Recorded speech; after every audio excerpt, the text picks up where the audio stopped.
নমস্কার বন্ধুরা, আমার চেনা অচেনা গল্প চ্যানেল এ আপনাদের স্বাগত।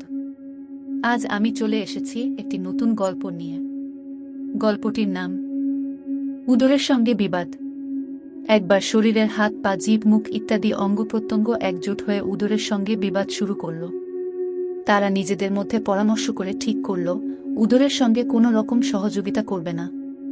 হাত বলল, দেখ ভাইসব, আমরাই শুধু দিনরাত পরিশ্রম করে মরছি, আর বেটা উদর নবাবের মতো কেবল বসে বসে খায়।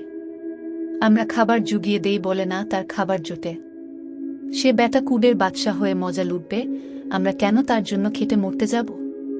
সকলে শপথ নাও, এখন থেকে উদরের জন্য আর কোনো কাজ করা নয়। হাতের কথায় সকলেই সায় জানান, আর পরদিন থেকে তারা নিজের নিজের কাজ বন্ধ করে দিল। পা আর হাঁটাচলা করে না, হাত মুখে খাবার তুলে দেয় না। উদরকে জব্দ করার জন্য মুখ আর দাঁত ও হাত গুটিতে রইল। এভাবে দিন দুই বেশ কাটল। খাবার না পেয়ে শরীর আর সুস্থ থাকে কি করে? শরীরের অঙ্গ প্রত্যঙ্গগুলি ক্রমেই দুর্বল হয়ে পড়তে লাগল। সকলেরই নড়াচড়া করার শক্তি কমে যেতে লাগল। অবস্থা দেখে অঙ্গ প্রত্যঙ্গদের টনক নড়ল। কারুর গলায় আর রাশ সরে না।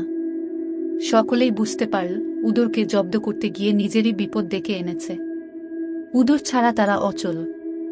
সুস্থ ও সক্ষম থাকতে হলে উদরের সঙ্গে মিলেমিশেই থাকতে হবে। সেদিন থেকে তারা বিবাদ মিটিয়ে নিল। নীতিকথা, পরস্পরের সাহায্য ছাড়া কেউই কেবল নিজের পরিশ্রমে বেঁচে থাকতে পারে না।